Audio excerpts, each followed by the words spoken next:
उसको जब जमीन में बोते हैं तो उससे बहुत सारे बीज निकलते हैं। फिर उससे जो बीज निकलते हैं उनमें से कुछ बीजों को जमीन में बोते हैं तो कुछ और नए बीज निकलते हैं। यानी रियल वर्ल्ड में हियरार्चिकल मैनर में इनहेरिटेंस काम करता है। यानी एक फादर है, उसके 4 बच्चे हो सकते हैं, उन 4 बच्चों के वो भी फादर हो सकते हैं, जो 4 बच्चे हैं वो भी फादर हो सकते हैं, उनके भी बच्चे हो सकते हैं। इस तरह से ये रियल वर्ल्ड में एग्जिस्टेंस जो इनहेरिटेंस यानी फादर के कुछ एट्रीब्यूट बच्चों में चले जाएंगे, लेकिन बच्चों के कोई भी एट्रीब्यूट फादर में नहीं आएंगे, यानी उल्टा नहीं होता है। मतलब ये है जैसे सिंपल इनहेरिटेंस पहले समझते हैं। ये सिंपल वाला इनहेरिटेंस है। इनहेरिटेंस जैसे मान लीजिए क्लास ए है और ये क्लास बी। हमने क्लास बताया था, class is a collection of method functions and variable functions, यानी collection of objects, collection of attributes. इस तरह से क्लास बी है कलेक्शन ऑफ एट्रीब्यूट्स। तो ए के कुछ एट्रीब्यूट्स, सारे एट्रीब्यूट्स नहीं, जो पब्लिक होंगे या इनहेरिटेड होंगे वो एट्रीब्यूट्स बी में आ जाएंगे, लेकिन बी का कोई भी एट्रीब्यूट ए में नहीं जाएगा। यानी पेरेंट्स के गुण बच्चे में आ जाएंगे, बच्चे के गुण पेरेंट्स में नहीं जा सकते। ये रियल वर्ल्ड एप्लीकेशन होता है, यही इनहेरिटेंस कहलाता है। और आपने देखा होगा कि इसमें C++ और जावा में थोड़ा सा डिफरेंस है। इसमें C++ में मल्टीपल इनहेरिटेंस अलाउ करता है, लेकिन जावा में मल्टीपल इनहेरिटेंस इस तरह से अलाउ नहीं कर सकता है। जैसे एक क्लास A1 हो गई, ये A2 हो गई और ये A3 हो गई। तो ये C++ में तो अलाउ हो जाता है, लेकिन जावा में अलाउ नहीं होता है। जावा में दूसरे ढंग से अलाउ होता है, उसके लिए इनहेरिटेंस नहीं कुछ और इंटरफेस का यूज करते हैं। इंटरफेस का तब यूज करते हैं तब ये मल्टीपल इनहेरिटेंस यूज होता है। बाकी सब कुछ C++ की तरह ही होता है। तो बेसिकली 3 तरह के इसमें यूज करते हैं, चौथे तरह का नहीं करते हैं। एक तो सिंपल वाला, पहला है सिंपल इनहेरिटेंस। सिंपल इनहेरिटेंस में क्या होगा,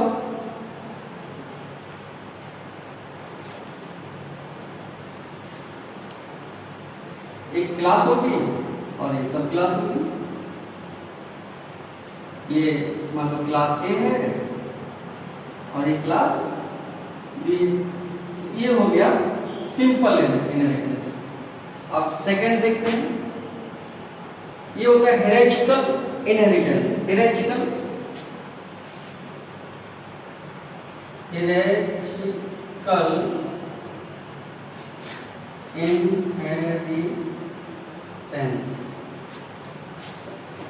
हियरार्चिकल इनहेरिटेंस HIERA हियरार्चिकल ए है यहाँ पे, हियरार्चिकल इनहेरिटेंस। इसमें क्या होता है, क्लास ए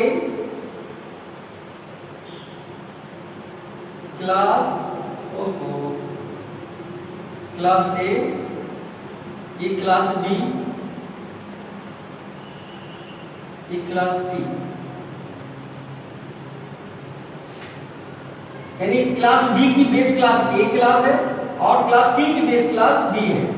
अब देखिए इसकी खास बात ये है कि इसके कुछ एट्रीब्यूट इसमें आ जाएंगे और इसके एट्रीब्यूट इसमें आ जाएंगे। इसका मतलब इसके पास इसके भी एट्रीब्यूट्स हैं और इसके भी एट्रीब्यूट्स हैं। क्लास बी के पास ए के एट्रीब्यूट्स हैं, कुछ एट्रीब्यूट्स, सारे एट्रीब्यूट्स नहीं, प्राइवेट नहीं हो सकते। जो क्लास ए का प्राइवेट मेंबर्स हैं वो बी में एक्सेस नहीं हो सकते हैं, प्रोटेक्टेड और पब्लिक एक्सेस बी में हो सकते हैं। इसी तरह से बी के प्राइवेट मेंबर सी में नहीं जा सकते हैं, प्रोटेक्टेड और पब्लिक मेंबर्स एक्सेस हो सकते हैं। इस तरह से ए के प्राइवेट नहीं जा सकते सी में, प्रोटेक्टेड जा सकते हैं अगर ये अलाउ करेगा। अगर ये अलाउ नहीं करेगा तो इसके प्रोटेक्टेड मेंबर इसमें नहीं जा सकते। ध्यान से सुनिए, इसके प्रोटेक्टेड मेंबर इसमें तो जाएंगे, लेकिन अगर ये अलाउ नहीं करेगा तो इसके प्रोटेक्टेड मेंबर इसमें नहीं जाएंगे। डिफॉल्ट मेंबर्स तीनों में जाएंगे। डिफॉल्ट मेंबर्स क्या कहलाते हैं? जब एक ही पैकेज के अंदर सभी क्लासें हो तो वो डिफॉल्ट मेंबर्स कहलाते हैं, उसमें इनहेरिटेंस की आवश्यकता नहीं होती है। तो इनहेरिट मेंबर्स तो जा सकते हैं, पब्लिक मेंबर्स भी जा सकते हैं, डिफॉल्ट मेंबर्स भी जा सकते हैं। तो इस तरह से ये इनहेरिटेंस काम करता है। ये हायरार्किकल इनहेरिटेंस है। ये हायरार्किकल इनहेरिटेंस। इसके बाद है ये हायरार्किकल, ये मल्टीपल था, ये मल्टीपल इनहेरिटेंस, मल्टीपल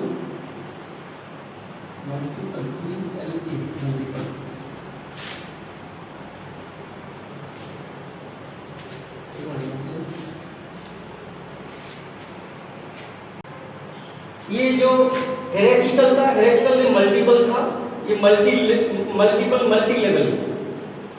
ये इसका पेरेंट ये है, इसका पेरेंट ये है, इसका पेरेंट ये है। ये क्लास बी ए का चाइल्ड है, क्लास सी बी का चाइल्ड है। हायरार्किकल जो होता है, तीसरा यहाँ पर बता देना है,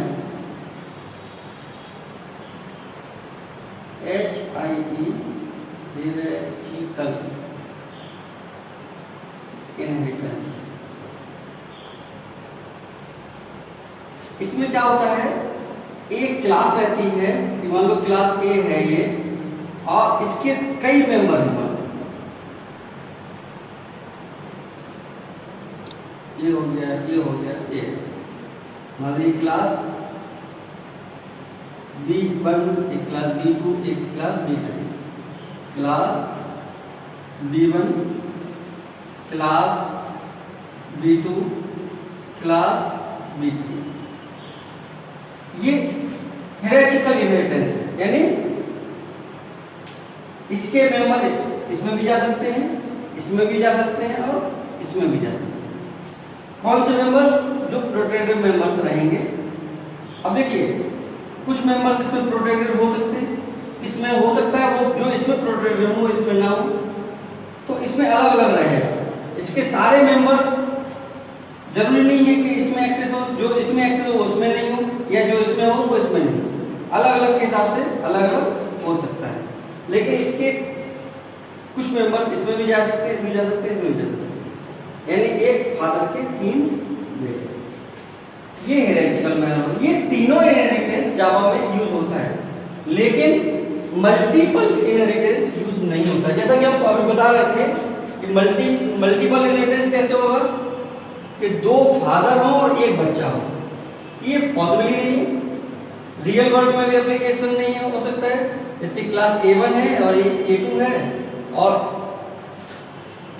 2 फादर का 1 बच्चा हो ही नहीं सकता है, तो इसीलिए इसका यूज नहीं कर सकते हैं।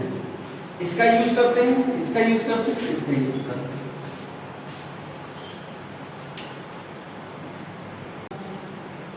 ए ले लिया, तो ध्यान रखना है कि क्लास ए अगर ले लिया है तो इसको, ये बेस क्लास है, इसके एट्रीब्यूट बी क्लास में जाएंगे। तो मान लो हमने एक मेंबर ले लिया इंट x और y, 2 वेरिएबल लेंगे। फिर इसके बाद get data void get data int a int b, x equal to a, y equal to b।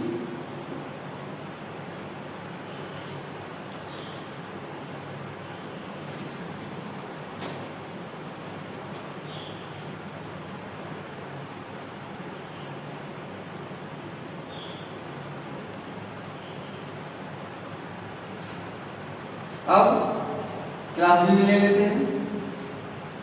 Class ये सी स्मॉल रहेगा, ध्यान रखना है सी स्मॉल रहेगा। क्लास बी एक्सटेंड्स, ये कीवर्ड है एक्सटेंड्स, ये क्लास ए को एक्सेस कर लेगा। क्लास बी एक्सटेंड्स ए, फिर इसके बाद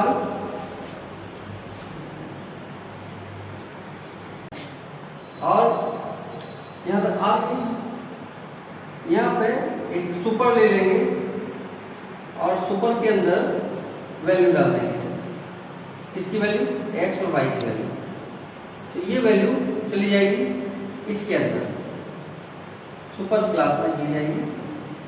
और सुपर क्लास में एक मिनट, यहाँ पर गेट डेटा हमने कॉल कर लिया है और ये वैल्यू इसमें चली जाएगी, यहाँ से इसके अंदर चली जाएगी। फिर इसके बाद return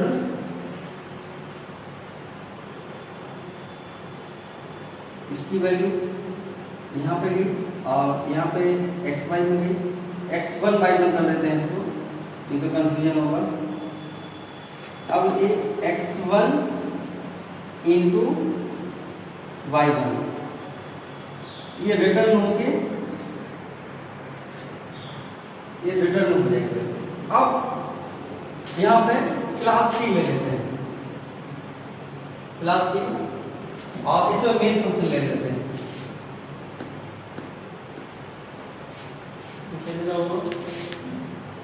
public static void main string arg, ये ले लेंगे। इसके बाद हम अब देखिए ए का हम मेंबर नहीं बनाएंगे, ऑब्जेक्ट किसका बनाएंगे, बी का बनाएंगे, B obj equal to new B cast. हमने कंस्ट्रक्टर लिया नहीं, उसकी जरूरत नहीं पड़ेगी। फिर बी के बाद हम क्या करेंगे, यहाँ पे ले लेंगे int x equal to int n equal to ले लेते हैं, n equal to rate data. अब रेट डाटा में गेट डेटा अपने आप कॉल हुआ है, तो रेट डाटा रेट डाटा, और इसमें दो वैल्यू पास करा दें। अब n में वैल्यू आ गई गुणा होगी, तो इसको रन प्रिंट कर देते हैं। तो प्रिंट कैसे करते हैं, system SYSTEM system dot out dot print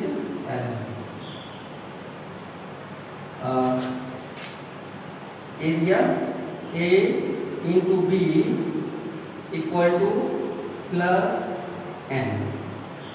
तो ये क्या करेगा, एक आउटपुट प्रिंट कर देगा। इसका आउटपुट किस तरह से आएगा, A into B equal to 200, 10 गुणे 20 200। तो इस तरह से अब देखिए कैसे रन कर रहा है, एक बार फिर से बता देते हैं।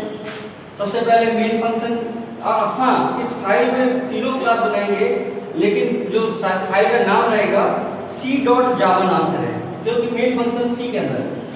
फिर इसको कंपाइल करेंगे, इसके बाद रन कराएंगे तो मेन पे आएगा, मेन से यहाँ पे आएगा, ऑब्जेक्ट क्रिएट करेगा, ऑब्जेक्ट क्रिएट करके यहाँ पे एक गलती हो गई है, int n equal to obj dot, अब ठीक है, obj डॉट रेट डेटा। तो उससे क्या होगा, ये फंक्शन इसको कॉल करेगा, किसको, इसको रेट डेटा को, और उसके अंदर 10 और 20 जाएगा, 10 20 जाके यहाँ पे आएगा, ये 10 20 इससे यहाँ पे जाएगा 10 20, ये असाइन हो जाएगी वैल्यू इसके अंदर। अब ये मेंबर्स इसमें प्राइवेट तो है नहीं, इसलिए इसमें एक्सेस हो जाएंगे। यहाँ पे वैल्यू ये वैल्यू रिटर्न करेगी गुणा होके n में आएगी, n होके यहाँ पे प्रिंट करेगी। तो इस तरह से आपको आ जाएगा। Thank you. और तो इसमें कुछ है नहीं ऐसा।